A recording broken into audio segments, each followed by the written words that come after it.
Do you feel you should have point? I feel in the manner of the second goal, it's a wee bit harsh to lose the game. Do I feel we've done enough to win the game? Probably not, if I'm being really honest.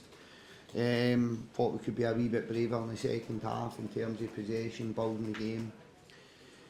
But sitting here losing a 90-minute winner against you is a wee bit disappointing, and the manner of the goal is disappointing because it's one of them. They were really fortunate, and it's a good finish from that, but really fortunate within that. But I think we shoot ourselves in the foot early doors with the set play. Now, we've done a lot of work in it this week, spoke a lot with the boys, showed them footage about, because I think that's now Hearts have got to have the best set play record for in the league.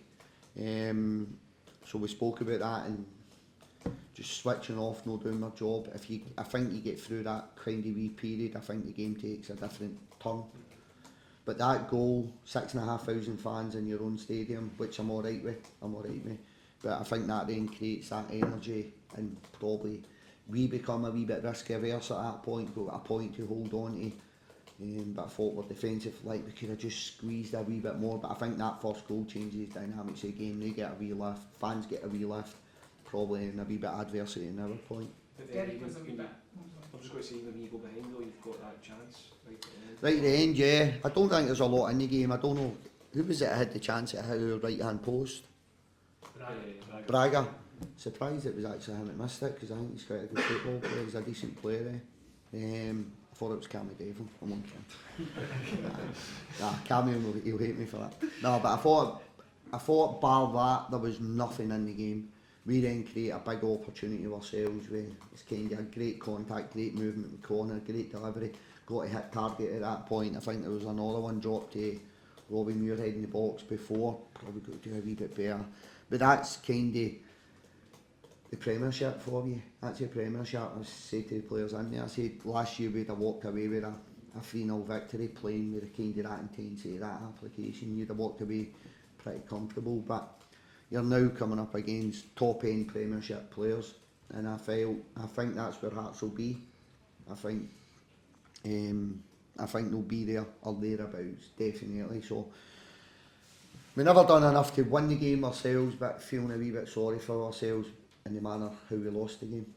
I was going to say, Derek has already spoken a bit about the referee and you know, the fact that there were so many. Was there a referee out there? Is there? Sorry? Was there a referee out there? Never seen him. I mean, that must be disappointing when you're trying to play against, as usually one of the top teams. I just felt, I'll be honest, like, and I can only be honest, I'm not trying to sit, the ref's no reason we lost the game, by the way. I just thought his performance, there was a lot of yellow cards for Livingston that seemed to not go the other way. So if you're going to be kind of card happy, I'm alright with that. But I think it's got to work both ways, and I didn't feel it felt like that today. I'm not sure what Derek's moaning about then. Nah. But I did honestly, I just thought every tackle we made seemed to be a yellow card, and that was disappointing. It was a wee bit, felt like PTSD from the previous years, because and I don't know if it is or it's not, but maybe the 6,500 Heart fans in the stadium claiming for every challenge probably promotes the referee to make that decision. Does that make sense? So it kind of felt like the wee club syndrome a wee bit today, like every challenge we made went against us. And I'll be honest, how Dan Finlayson comes off with a yellow card for that challenge, I will never know.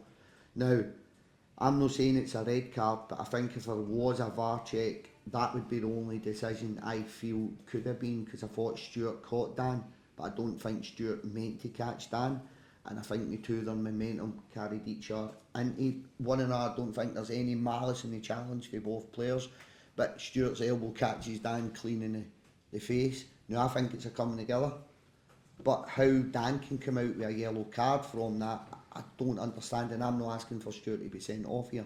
I'm just saying if there was a decision to make, I was surprised it wasn't that. Does that make sense?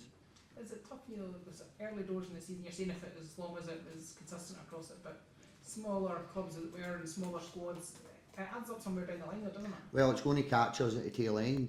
That's going to catch us at some point because of so many cards get given a day, and I don't think it was a bad game of football. I don't think it was a dirty game of football. And I think we've got to be careful. You're allowed contact in a game of football. You're allowed to foul. It doesn't mean every foul should be a yellow card, because it actually takes away a wee back part for the other side. I've got 9 players out there on yellow cards that maybe can't go and make that next contact, or they've got to second guess every decision they're making against the ball. So it's disappointing. It does feel like a wee club syndrome a little bit, but I had that last year. I'll be honest, I had it last year where we were perceived as one of the bigger clubs, and sometimes refereeing decisions went in our favour when maybe they shouldn't have. Windows shutting soon, Davey. How busy is your life going to get? It better get busy. Hopefully it gets busy. So we're working on, I think we're a wee bit short in the midfield area. We let Reece move on to St Johnstone, and we brought Aiden in, and Aiden then his hamstring comes off the bone in his first 10 minutes of his appearance. I think I'm a full back short. I've been using me Sammy Lawwell, and he's done fantastically well for his wee Sammy. But I feel that I'm short in the full back in the midfield area, so it's kind of 2 areas that I've been trying to work and getting someone that plays in the building. So hopefully we're going to have a wee bit of news about that one, obviously before Tuesday, but Sunday, Monday. Pretty confident we can get something done. But I'd be happy if we could bring a centre mid in and a full back. And there might be one or others, maybe chaps that go, maybe an agent phones me, or an opportunity arises for a player elsewhere. And I've always kind of had the mindset, if my phone goes, like with Zach Rudden, my phone goes, I'll always kind of give the player the opportunity to make that decision in terms of what do you want to do. So if my phone goes, I'll be putting that back to the player or the agent, because really you want to keep boys at the club that want to be at the club. Does that make sense? And they don't want to pursue other opportunities.